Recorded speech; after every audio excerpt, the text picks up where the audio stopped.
Aqui é o Consim Construção Imperial, o primeiro canal de notícias monarquistas do Brasil. E finalmente vou começar a fazer os vídeos sobre a relação do Trump com o Zelensky e o conflito da Ucrânia, vendo por um lado monarquista. Mas eu vou dividir em vários vídeos, em vários pequenos vídeos. O primeiro vídeo eu vou querer fazer agora sobre a questão de relação internacional, como isso funcionaria na monarquia. Eu queria me atentar a essa notícia aqui. A reação da embaixadora da Ucrânia chama a atenção do bate-boca entre Trump e Zelensky. A questão é o seguinte, no meio daquele bate-boca que estava acontecendo, do presidente Trump e do presidente Zelensky, a embaixadora ficou extremamente decepcionada. Tem um vídeo aqui dela botando a mão na testa no sentido de putz, agora fudeu pra caralho. E o que eu penso é que ela deve estar imaginando todo o trabalho de diplomacia, todo o trabalho de conversa, todos os jantares e almoços que ela fez com parlamentares dos Estados Unidos para conseguir aproximar mais os Estados Unidos da América foi abaixo por uma discussão entre dois presidentes.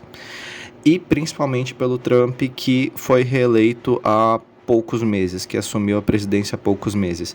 Eu gostaria de me atentar que na monarquia isso seria um pouco mais difícil de acontecer pelo seguinte: o imperador, ele é um chefe de estado e o primeiro-ministro seria o chefe de governo. Nesse sentido, a monarquia divide entre o que é Estado brasileiro e o que é um governo brasileiro.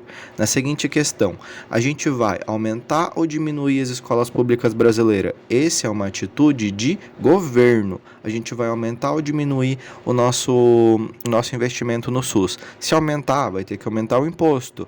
Essa é uma atitude de governo brasileiro, não de Estado. O Estado brasileiro é como o governo se vê daqui a uns 50 anos, estrategicamente. O poder militar, eu acredito, aí é uma visão minha, deveria ficar na mão do imperador, para que não ficasse na mão do primeiro-ministro, mas que o primeiro-ministro pudesse solicitar ao império o poder militar, na questão de que dificultaria o processo de declaração de guerra de forma banal ou apoio aos outros países que não sejam de forma estratégica. Porque quando a gente olha a questão de mundo, a gente não pode ter uma política externa que muda de 4 em 4 anos, porque senão acaba com a estabilidade do país, principalmente internacionalmente. Então, por exemplo, na época do Bolsonaro estava querendo entrar para a OTAN.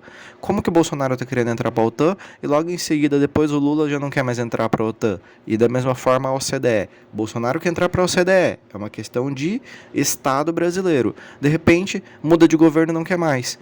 Então, assim, de 4 em 4 anos, se os países sempre ficarem se atropelando, um constrói, um destrói, constrói outra coisa, o outro destrói, constrói outra, não tem uma visão a longo prazo. A monarquia resolveria essa questão. Divide o que é Estado e governo e cada um atua na sua área, de forma independente, se conversando sempre.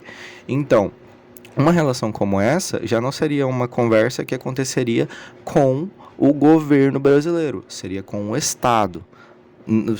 Tentando, parafrasear a situação, o Zelensky não iria falar com o Lula, no caso, que seria o atual. O Lula nunca seria primeiro-ministro no Brasil, mas não falaria com o primeiro-ministro, ele falaria com o Império. O Império, o que ele veria? Ele veria todo o histórico de relação que nós temos com a Ucrânia, todo o histórico que nós temos em relação com a Rússia, vendo causas e efeitos no futuro, como que isso se daria, se isso seria prejudicial para o Brasil a longo prazo, não a curto prazo, a longo prazo, e depois tomaria uma decisão. Qual decisão seria? Não sei. Eu não sou da família real para poder saber isso. A população poderia interferir? Claro que sim. Uma das funções é exatamente ouvir a população e os políticos, mas ouvindo tudo isso, tomar uma decisão mais justa, sem burburinho de mídia, sem pressão midiática, que é o que aconteceu aqui, de forma centrada, para conseguir resolver essa situação da melhor forma possível. Uma situação difícil, mas que daria para resolver de outra forma, que não fosse dessa forma que aconteceu aqui. Claro que a gente vê que essa relação é muito mais conturbada, eu ainda vou ter que fazer os outros vídeos para poder falar melhor, mas uma das atitudes que o Trump fez para conseguir para fazer essa situação vexatória com o Zelensky foi exatamente porque ele queria ter acesso às minas da Ucrânia, né? Que lá tem 21, estou procurando aqui, que lá tem 21 metais raros na Ucrânia e o Trump, ele queria ter o poder para poder minerar esses minerais raros que é encontrado lá. Isso já nos traz um alerta de que, como ele é um dos homens mais ricos dos Estados Unidos, será que ele, como pessoa física, ele não fez esse acordo para beneficiar a si próprio ou alguns amigos dele que poderiam beneficiar ele a um longo prazo? Então a gente pensa que só deixar um presidente com poder absoluto de 4 em 4 anos para tomar decisão, ele acaba tomando uma decisão imediata. Esse tipo de atitude vai beneficiar ele, vai beneficiar os amigos dele a curto prazo, mas não acaba pensando a longo prazo toda a situação que está se sucedendo. Enfim, não quero me alongar muito porque eu vou fazer outros vídeos para poder explicar melhor toda essa situação. Mas, no mais é isso. Abraço. Até. Comenta se você gostou da notícia. Se quiser alguma coisa, quiser comentar alguma coisa que eu esqueci de dizer, pode comentar aqui abaixo. Deixe seu comentário, siga se você gostou do vídeo e compartilhe com quem você acha que pode gostar desse tipo de assunto. Tchau, até mais.